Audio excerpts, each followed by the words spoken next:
예. 18년 전에 당시 23살 김신혜 씨에게 내려진 선고입니다. 사건은 2000년 3월 7일로 거슬러 올라갑니다. 서울에서 지내던 김 씨는 고향인 전남 완도를 찾았고 그날 그녀의 아버지는 완도의 한 도로에서 숨진 채 발견됩니다. 용의자는 고향을 방문한 큰딸 바로 김신혜 씨였습니다. 과거 아버지에게 성추행 당한 것 등의 앙심을 품고 사망보험금을 타낼 목적으로 죽였다는 것이 경찰이 밝힌 살해 동기였습니다. 대법원은 무기징역을 확정했습니다. 그러나 김신혜 씨는 재판 과정에서부터 무죄를 주장했습니다.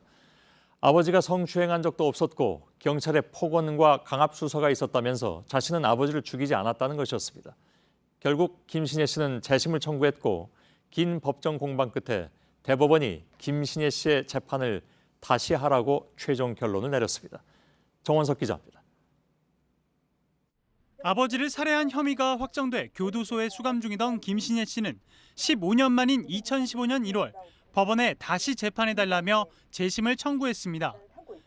검찰은 이미 앞선 재판들에서 혐의에 대한 내용이 입증된 만큼 재심 사유가 없다며 이를 기각해달라고 법원에 밝혔습니다. 하지만 광주지법 해남지원은 2015년 11월 재심을 결정했습니다.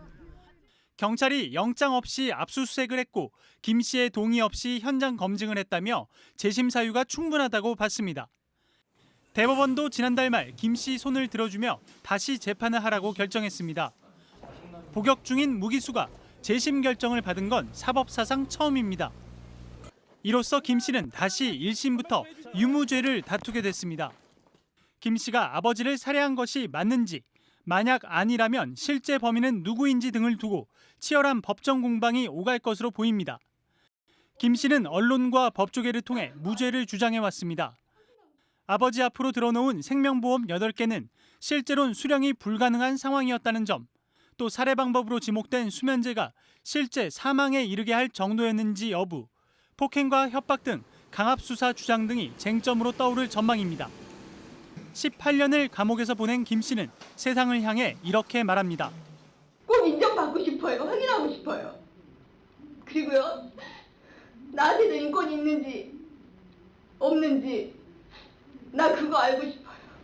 확인하고 싶다고요. JTBC 정원석입니다.